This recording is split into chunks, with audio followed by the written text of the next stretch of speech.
நினைவகம் என்றால் என்ன? நினைவகம் என்பது நம்மைச் சுற்றியுள்ள தகவல்கள் நம் மூளையில் சேமிக்கப்படும் செயல்முறையாகும். தூண்டுவதன் மூலம் இந்த தகவல்களை மீண்டும் மீட்டெடுக்க முடியும். எடுத்துக்காட்டாக, நம் குழந்தை பருவத்தின் நினைவுகள் நர்சரி ரைம் ஒலியால் தூண்டப்படலாம். எங்கள் மகிழ்ச்சியான நாட்களின் நினைவுகள் வாசனையால் தூண்டப்படலாம். இங்கே பார்வை அல்லது பார்வை, காது அல்லது ஆடிஷன் போன்ற மனித உணர்வுகள் என்பதை நீங்கள் கவனிக்க வேண்டும்.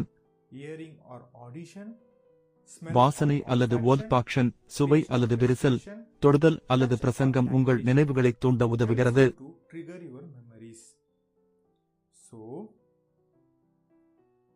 நாங்கள் தகவல்களை சேமிக்கும் போது அதிக மனித உணர்வுகளை உள்ளடக்குகிறோம்.